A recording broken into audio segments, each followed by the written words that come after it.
Hello दोस्तों, good evening. स्वागत है आपका आपके अपने YouTube channel create wealth with Atul में। मैं हूं आपका दोस्त अतुल गोयल।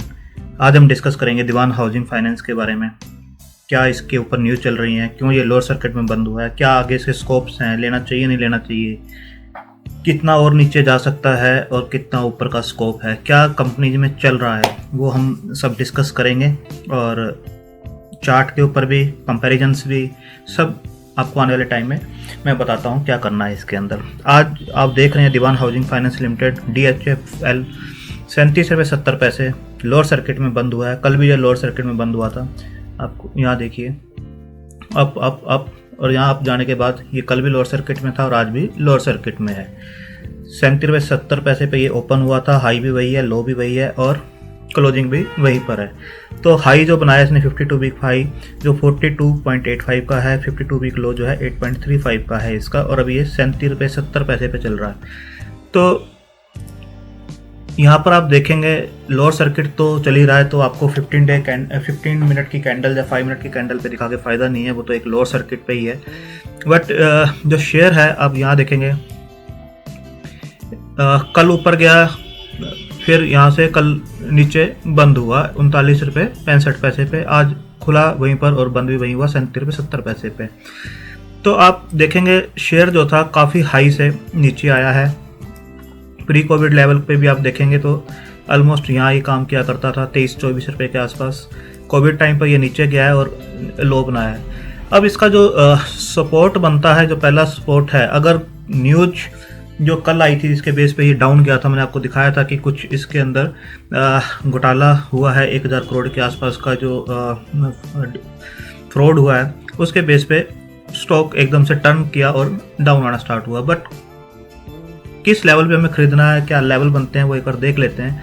पहला तो लेवल यही बनता है, आपको मैं दिखाऊं, लगभग 27 रुपये के आसपास, 37.70 चल रहा है, 27 रुपये के आसपास का बनता है। बट हो सकता है अगर कुछ दिन अच्छी न्यूज़ इसके लिए नहीं आती हैं और यही इसका ट्रेंड चलता है तो आपको इजीली ये इस लेवल पे आता हुआ दिखाई देगा। तो अकोमुलेशन करना चाहिए और स्ट्रॉन्ग जो सपोर्ट बनता है वो आप देखेंगे इस लेवल पे बनता है।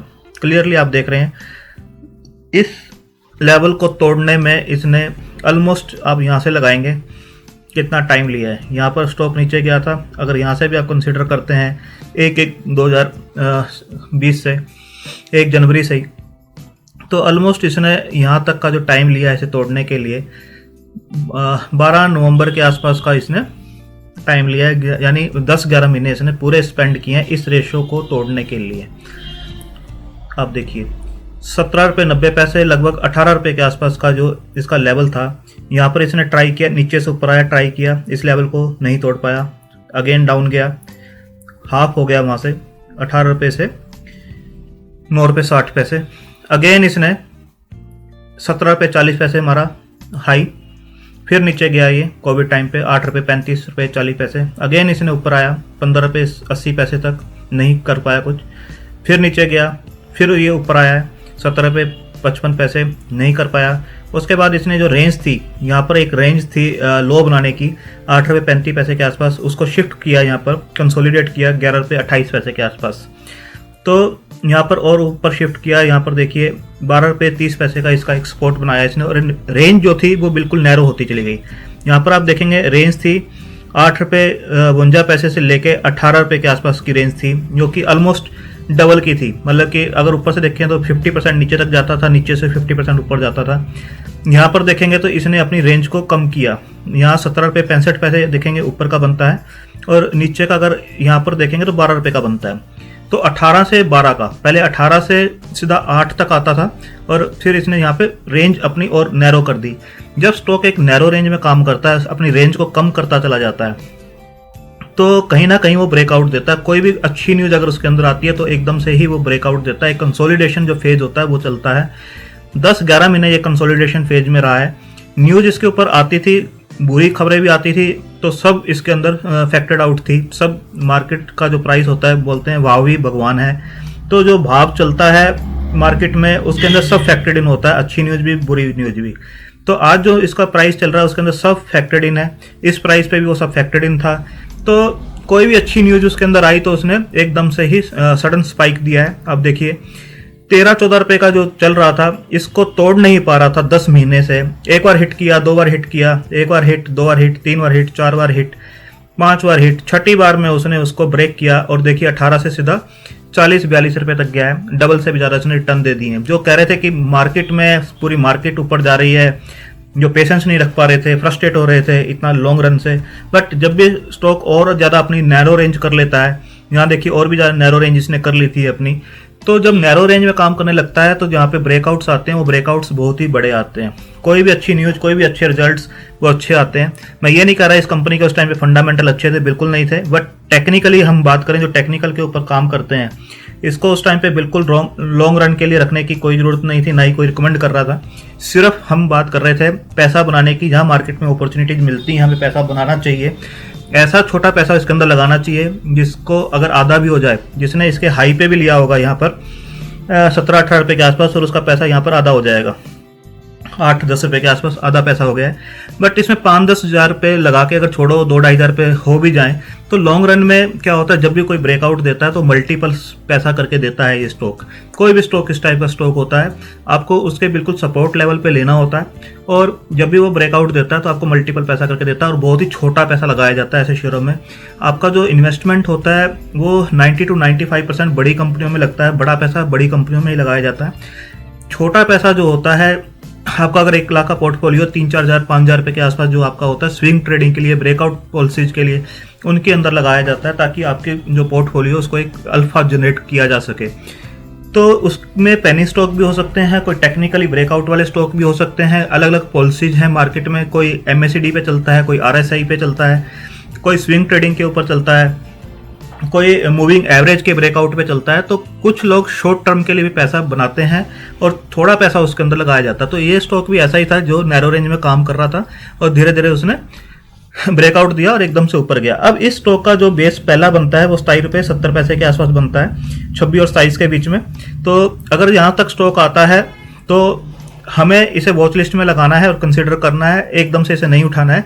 अगर ये यहाँ आता है और थोड़ा कंसोलिडेट करता है एक लेवल पर, क्योंकि एकदम से जब स्टॉक गिरता है तो बाउंस बैक करता है थोड़ा सा और उसे स्टेबल करने की ट्राई करेगा, एक लेवल पे कंसोलिडेट करेगा। अगर इस लेवल पे कंसोलिडेट करता है तो हमें कंसीडर करना है उसे 2-4-5 दिन। अगर इस लेवल को ब्रेक करता है फिर हमें इस लेवल के लिए वेट करना है, जो कि इसका बनता है 18 से 20 के बीच का लेवल। अगर ये 18 से 20 के बीच का लेवल पे आपको मिल जाता है तो इसको लेना चाहिए और लॉन्ग रन के लिए लेना चाहिए। फंडामेंटल इसके अच्छे होने वाले हैं आने वाले टाइम में। मैनेजमेंट चेंज हो रही है, जैसे मैं कल भी एक वीडियो में बताया था। तो जब मैनेजमेंट चेंज होती है, जो कंपनी के फंडामेंटल चेंज होते हैं, एक टर्न अराउंड स्टोरी आती है, तो स्टॉक की जो पिछली चीज़ें होती हैं वो सब क्लीन की जाती हैं और एक नया फंडामेंटल्स उसके बनाए जाते हैं। तो ये उस फंडामेंटल्स के ऊपर आपको मल्टीपल टाइम जो है रिटर्न बना के दे सकता है, अपने पुराने लेवल्स पे भी ये पहुंच सकता है। अब पुराने लेवल देखिए, ये 700-800 रुपये के आसपास ये ट्रेड किया करता था। मैं ये नहीं कह रहा कि ये 4 महीने पहुंच जाएगा या 1 साल में पहुंच जाएगा। अगर ये 5 साल में भी 100 के आसपास पहुंच जाता है तब भी आपको बहुत अच्छी रिटर्न्स बना के देगा। तो सपोर्ट लेवल मैंने आपको बता दिया, 27 रुपये सिर्फ वॉच आउट करना है वॉच लिस्ट में लगा के। अगर ये इसे ब्रेक कर देता है तो आपको 18-20 की रेंज में इसे लेना है और लॉन्ग टर्म के लिए लेना है। इसे डे ट्रेडिंग के लिए या स्विंग ट्रेडिंग के लिए या छोटे टर्म के लिए नहीं लेना है। रीजन्स मैं आपको बताता हूँ क्या बनते हैं, कैसे मैनेजमेंट चेंज होती है तो क्या होता है। आपने रिलायंस कैपिटल का नाम सुना होगा, उसको जो भी उसके फंडामेंटल्स है सब जानते हैं। अनिल अंबानी की कंपनी थी, कैसे उसको मैनेज किया गया और क्या उसका हाल हुआ है सब जानते हैं। सारी कैपिटल जो थी इन्वेस्टर्स की उसने इरोड की है।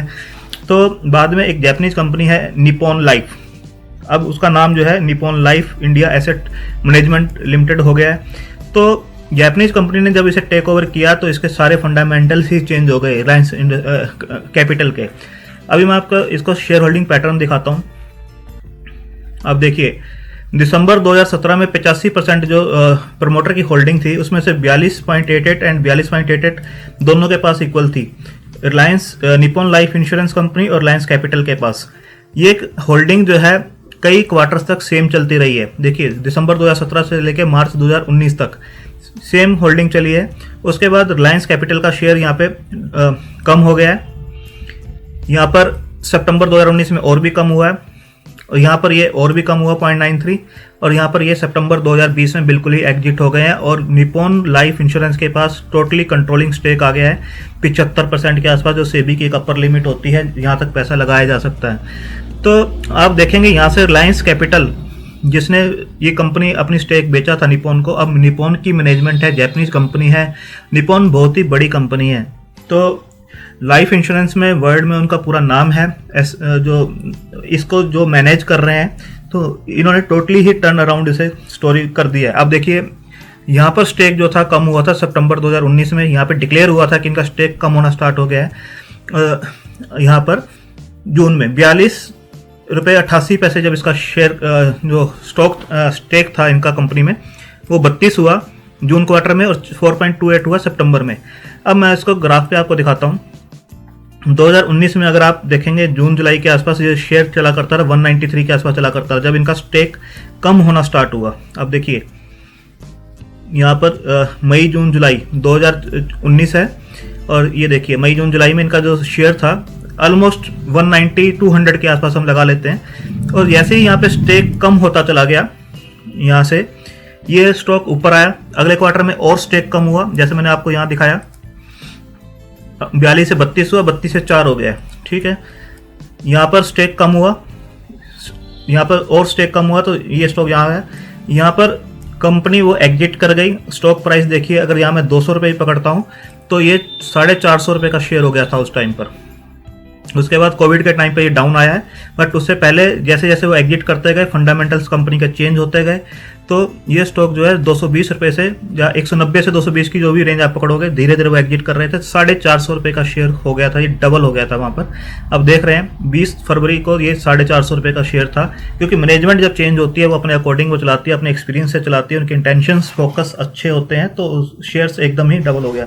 सेम वे में DHFL का है, जब इनकी मैनेजमेंट अच्छी हो जाएगी, कंपनी की जो फोकस अच्छा हो जाएगा, तो ये भी शेयर अच्छा मूव कर सकता है। टर्न अराउंड स्टोरी है। अब मैं आपको दिखाता हूँ इसके अंदर स्टॉक्स इन न्यूज। ये स्टॉक क्यों न्यूज में था? US based Oaktree on Monday pipped Piramal enterprises and Adani group to emerge as the highest bidder for DHFL after fresh bids were invited under the insolvency process according to sources। जो US based ऑक्ट्री है उसने अदानी और पिरामल दोनों से ज़्यादा highest जो है bid लगाई है DHFL के पूरे एसेट्स और पोर्टफोलियो को खरीदने के लिए। ये जो प्रोसेस चल रहा था वो 2019 से चल रहा है। तो आप देख सकते हैं यहाँ पे क्लियर ऑक्ट्री जो US की है। अब आगे की न्यूज़ दिखाता हूँ। ये ऑक्ट्री का क्या है। Tough call for DHFL lenders as Oaktree just manages to outbid Piramal. पहले ये चल रहा था कि सबसे इनिशियली जो स्टेज पे था अदानी ग्रुप का नाम चल रहा था कि वो इसको टेक ओवर कर सकते हैं, इसके लिए बोली लगा रहे हैं और हाईएस्ट चल रहे हैं। उसके बाद कल जो न्यूज़ आई थी वो पिरामल की थी कि वो हाईएस्ट बिड लगाई है, बट अभी जो आ रहा है ऑक्ट्री just manages to outbid Piramal. ऑक्ट्री एक काफ़ी बड़ी कंपनी है, मैं आपको बता देता हूँ ऑक्ट्री का। अब देखिए Oaktree capital management. Oaktree Capital Management is an American global asset management firm specializing in alternative investment strategy. It is the largest distressed security investor in the world and is one of the largest credit investors in the world. आप देख सकते हैं जो भी distress type की जो companies होती हैं जो इंसॉल्वेंसी में चली जाती हैं, उनको ये पूरा स्टेक उठाते हैं उस टाइप की कंपनी का। फाउंडेड अप्रैल 95 25 साल का एक्सपीरियंस है। एसेट्स अंडर मैनेजमेंट देखिए कितने इंप्रेसिव हैं, 12,470 crore USD dollar, 12,470 crore USD dollar. इसको 75 से मल्टीप्लाई कर लीजिए, जो 12,470 है वो इसकी ये एसेट्स उतने मैनेज करते हैं। US की कंपनी है और ग्लोबली ये काम करती है, तो कितनी बड़ी कंपनी है, क्या इनकी मैनेजमेंट होगी आप खुद सोच सकते हैं अगर इनके हाथ में कंपनी आती है तो।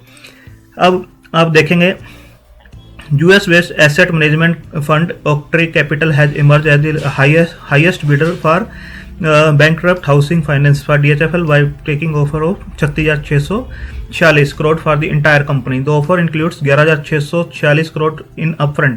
ये इतना कैश तो अपफ्रंट देंगे और जो टोटल लगाया है 36,646 का लगाया है। And deferred payment to the lenders. The offer also holds back rupees 15,000 crore which will be given to the banks only after DHFL insurance venture DHFL का जो इंश्योरेंस वेंचर है उसे भी बेचा जाएगा, उसकी जो टैक्स लाइबिलिटीज है उसे बैंकों को दिया जाएगा। ये इसके अंदर एक कंडीशन है।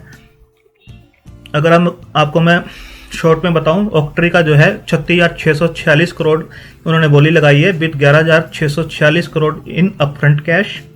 पिरामल की जो बोली है 35,550 करोड़ की है with 13,000 crore in upfront cash. और अदानी ग्रुप की जो है 29,860 करोड़ की है with 11,000 crore in upfront cash. तो आप देख सकते हैं ऑक्ट्री और पिरामल काफ़ी क्लोज हैं, क्योंकि जो फाइनल डिसीजन होगा वो अपफ्रंट कैश कितना होता है अदर कंडीशंस के ऊपर भी डिपेंड करेगा। पिरामल का जो अपफ्रंट कैश है 13,000 करोड़ का है, यहाँ पर अपफ्रंट कैश जो ऑक्ट्री का है 11,646 का है। कल इसकी लास्ट डेट थी, 4th राउंड था जिसके अंदर ये सब चीज़ें डिसाइड हुई हैं 14 दिसंबर को। उसके बाद ये चीज़ें न्यूज़ में आई हैं। तो ऑक्ट्री एंड पिरामल दोनों ही क्लोज हैं। अदानी ग्रुप काफ़ी पीछे रह गया है, 30,000 करोड़ के आसपास का उनका है, और कैश जो दे रहे हैं वो भी 11,000 करोड़ का है, वो भी इनसे मैच नहीं करता है। अभी स्टोरी क्या है पूरी DHFL की, नवंबर 2019 से ये सब चीज़ें चल रही हैं। RBI supersede the board of DHFL। RBI ने DHFL का जो बोर्ड था, जो घोटाले हुए थे, सब कुछ हुआ था उस कंपनी के साथ, उसको सुपरसीड कर दिया था and appoints R Subram Kumar as administrator.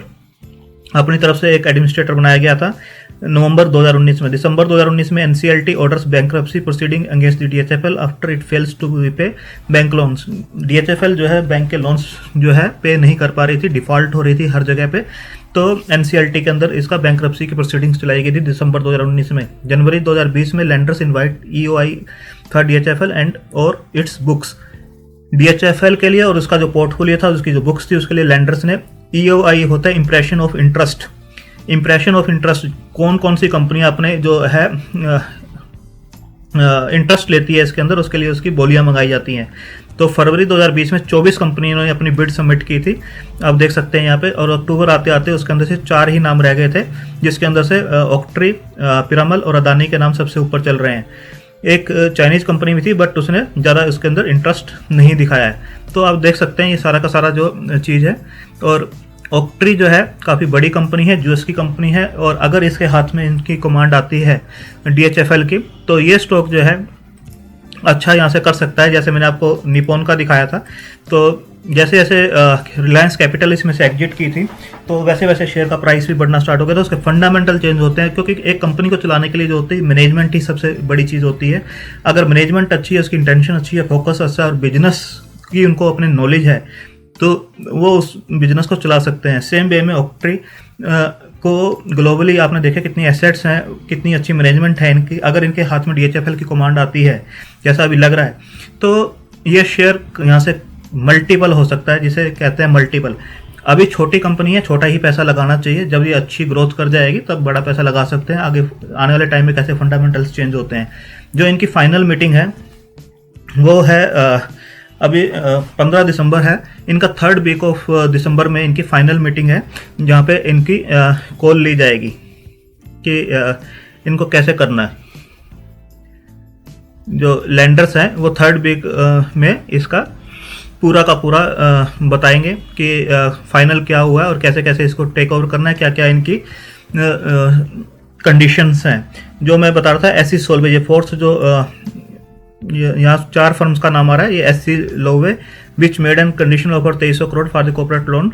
तो ये कहीं पे भी स्टैंड नहीं करता है। तो पिरामल और ऑक्ट्री के अंदर ही देखा जाए तो कंपटीशन है, और किसी के हाथ में कमांड आती है तो ये शेयर अच्छा मल्टीपल हो सकता है। आप इसे अपनी वॉच लिस्ट में लगाइए। अभी ये लोअर सर्किट्स में चल रहा है, जैसे मैंने यहाँ दिखाया, ये लोअर सर्किट्स में चल रहा है और कुछ दिन और भी लोअर सर्किट्स में चल सकता है ये। बट आपको एक लेवल मैंने बताया है, वहाँ पर इसे देखना है। अगर वो वहाँ पे सस्टेन करता है तो उस लेवल पे लेना है, अगर वहाँ पे सस्टेन नहीं करता उसे ब्रेक देता है तो आपको 18 और 20 के बीच में ये मिलेगा। तो वहाँ पर आप इसे अकोमुलेट कर सकते हैं लॉन्ग टर्म के लिए। Short term intraday swing trading आपको कुछ नहीं करनी है। लॉन्ग टर्म के लिए अगर इसे रख सकते हैं तो ये मल्टीपल टाइम्स आपको देगा। बैंक आप RD FD से बहुत अच्छा पैसा बना के देगा। आप उससे पहले अपना बिहेवियर चेक कर लीजिए, आप कंजर्वेटिव हैं, रिस्की हैं, या किस टाइप का आपका इन्वेस्टमेंट रहता है, उसके अकॉर्डिंग ही इन कंपनी में पैसा लगाया जाता है। तो आप इसे कंसिडर कर सकते हैं, अपने फाइनेंशियल एडवाइजर से सलाह ले सकते हैं, उसके बाद आप इसे ले सकते हैं, बाय कर सकते हैं या वॉच लिस्ट में लगा सकते हैं। थैंक यू, धन्यवाद।